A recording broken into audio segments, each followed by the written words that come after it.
La ludothèque de Lancy a été créée il y a de cela 20 ans. Elle fête d'ailleurs cet anniversaire au mois d'octobre cette année. Dans les locaux de l'ancienne école Rapin, la ludothèque occupe aujourd'hui l'ensemble du bâtiment. Colette, la doyenne des ludothécaires, nous rappelle les débuts de cet endroit.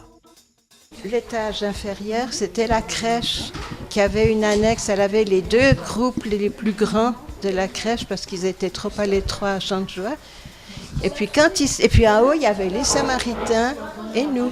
Quand la crèche a pu construire et puis que les deux groupes sont partis, alors on nous a donné les deux locaux, ce qui fait que ça a beaucoup changé parce qu'on a 2 pièces plus le corridor, ce qui permet d'avoir une salle pour les jeux et puis une salle pour ce qu'on appelle la salle de prêt.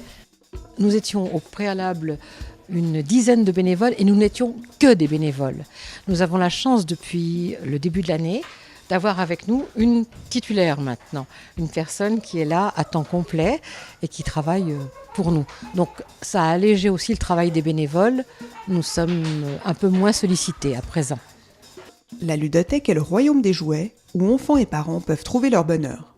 Fonctionnant sur le même principe qu'une bibliothèque, la ludothèque prête des jeux et des jouets. La ludothèque est au jeu ce que la bibliothèque est au livre. C'est que les personnes viennent, se déclarent adhérents, donc ont une petite rétribution pour l'année à payer pour toute la famille.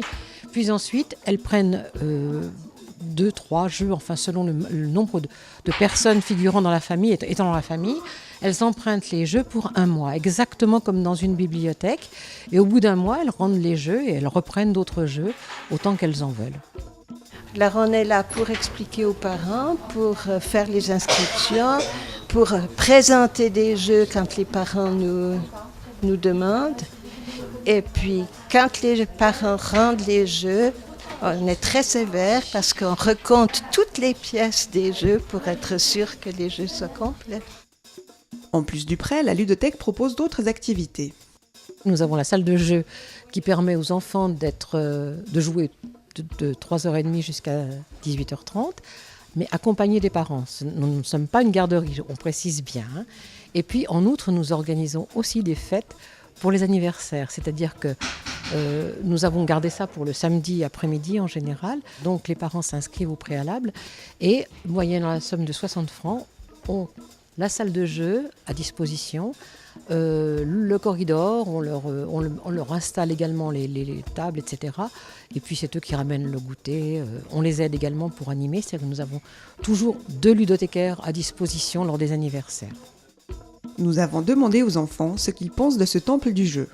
Qu'est-ce qui me plaît ici, c'est de jouer au poker avec des amis et jouer au baby-foot aussi. Puis ici c'est bien aussi parce qu'on est beaucoup et puis je sais pas, on se sent à la maison peut-être ici. Je viens assez régulièrement tous les mercredis parce que j'ai pas l'école et tout, alors je viens après. On s'amuse bien, on rigole bien et tout. J'aime bien venir avec mes copains pour jouer au poker ou baby-foot ou pour jouer à des jeux qu'on sait pas trop ce que c'est. C'est déjà amélioré depuis le début.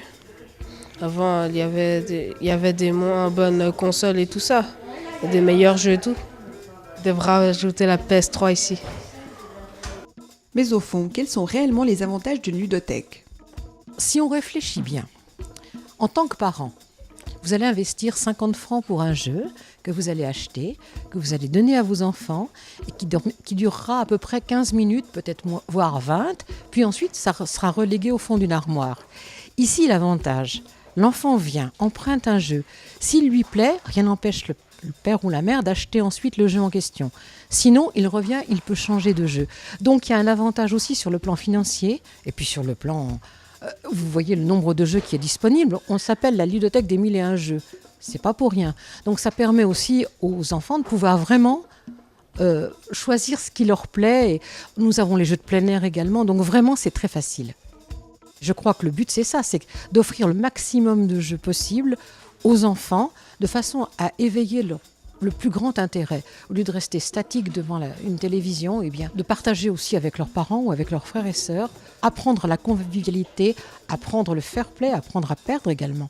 C'est important, je crois que c'est un apprentissage de la vie qui est nécessaire. C'est aussi un rapprochement intergénérationnel puisque vous jouez à plusieurs. Donc automatiquement, parents et enfants peuvent partager vraiment. Et je crois qu'ils auraient beaucoup de plaisir à le faire s'ils le tentaient.